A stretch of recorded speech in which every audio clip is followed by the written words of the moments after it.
అందరికీ నమస్కారం అండి. నేను మీ Shravika. Welcome back to my channel. ఈ వీడియోలో మనం అసలైన హనుమాన్ జయంతి ఎప్పుడు, ఇంకా హనుమంతుని గురించి కొన్ని ఆసక్తికరమైన విషయాలు తెలుసుకుందాం. ఈ సంవత్సరం అనగా 2025 హనుమాన్ జయంతి ఎప్పుడు అంటే పరాశర సంహిత మంత్రశాస్త్ర గ్రంథం ప్రకారం వైశాఖే మాసి కృష్ణాయాం దశమ్యాయాం మందవాసరే పూర్వభాద్ర ప్రబోధాయ ఆంజనేయాయ మంగళం అనగా వైశాఖ మాసంలో బహుళపక్షంలో దశమి రోజున వచ్చే తిథిని హనుమాన్ జయంతిగా పరిగణించాలి. కాబట్టి 2025 సంవత్సరంలో హనుమాన్ జయంతి మే 22వ తారీఖున గురువారం రాబోతుంది. మరి చైత్ర పౌర్ణమి తిథి నాడు వచ్చేది హనుమాన్ విజయోత్సవం. మనందరికీ తెలిసిందే కదా, హనుమంతుడు చిరంజీవి, భవిష్యత్తు బ్రహ్మ. ఆయనని పొగుడుతూ ప్రార్థన చేస్తే ఆయన గొప్పతనం ఆయనకి తెలుస్తుంది. అప్పుడు మన కోరికలన్నీ ఆయన నెరవేరుస్తాడు. హనుమంతునికి తన బలం ఎంతో ఏమిటో తెలియదంటండి. ఇలా మనం పొగుడుతూ ప్రార్థన చేస్తే ఆయన మన కోరికలన్నీ వచ్చి నెరవేరుస్తాడట. హనుమంతునికి శ్రీరాముడంటే ఎనలేని ప్రేమ. ఆ ప్రేమకి ఒక ఉదాహరణ చెప్పనా? సీతాదేవి నుదుటిన సింధూరం ధరిస్తూ ఉండగా హనుమంతుడు చూశాడట. అమ్మా, ఈ సింధూరం ఏమిటి, ఎందుకు ధరిస్తున్నారు అని ప్రశ్నించాడు. అందుకు సీతమ్మ, ఇది నా శ్రీరాముని రక్షణ కొరకు హనుమా, ఇది ధరిస్తే ఆయన ఆయుష్ పెరుగుతుందని నా విశ్వాసం. అది హనుమంతుడు వినగానే మారు ప్రశ్న వేయకుండా వెంటనే వెళ్ళి నుదుటిన సింధూరం ధరిస్తేనే శ్రీరాముడు అంత రక్షణ పొందితే మరి నేను ఈ సింధూరాన్ని నా ఒళ్ళంతా ధరిస్తాను. అప్పుడు నా రామయ్య ఎక్కడ ఉన్నా సురక్షితుడుగా ఉంటాడు, ఇంకా ఆయుష్ కూడా పెరుగుతుంది అని ఆ సింధూరాన్ని ఎంతో ఇష్టంగా తీసుకుని తన వళ్ళంతా రాసుకుంటాడంట హనుమ. అంతటి మహారామ భక్తుడు. హనుమంతుని మనస్ఫూర్తిగా భక్తి శ్రద్ధలతో పూజిస్తే శని బాధలు అస్సలు దరిచేరవు. ఎలానో తెలుసా? దీనికి ఒక కథ ఉందండి.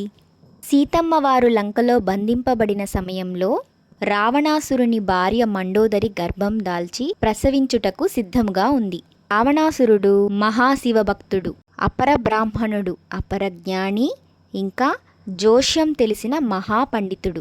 తనకు పుట్టబోయే వారసుడు ఏ గ్రహదోషాల బారిన పడకుండా ఉండడానికి నవగ్రహాలను తన ఆధీనంలో తెచ్చుకుంటాడు. రావణాసురుని కొడుకు ప్రసవిస్తున్న సమయంలో ఏ ఒక్క గ్రహం కూడా కదలదు. కానీ ఒక్క శని మాత్రం లేచి పక్కకు వెళ్తాడు.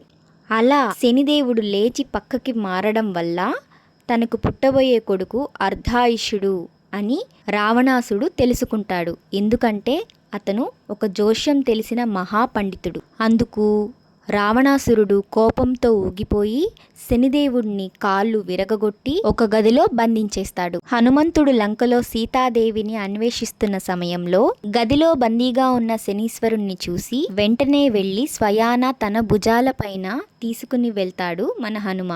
అలా శనీశ్వరుని విముక్తి చేయడంతో శనీశ్వరుడు చాలా సంతోషించి, హనుమా, నిన్ను మనస్ఫూర్తిగా భక్తి శ్రద్ధలతో పూజించిన వారు ఎవరినీ కూడా నేను అస్సలు బాధ పెట్టను అని మాట ఇస్తాడు. అందుకే మనం హనుమంతుని పూజిస్తే మనకి శని బాధలు దరిచేరవు. ఇకపోతే పూజా విధానంకి వద్దాం. హనుమంతునికి ఇష్టమైన సంఖ్య 5 కాబట్టి ప్రదక్షిణలు 5 రకాల పళ్ళు, హనుమాన్ చాలీసా 5 సార్లు పఠించడం చాలా మంచిది. ఒకటి గుర్తుంచుకోండి, భక్తి శ్రద్ధలతో మీరు ఇదివరకు ఎలా పూజిస్తున్నారో అలానే పూజించుకోవచ్చు.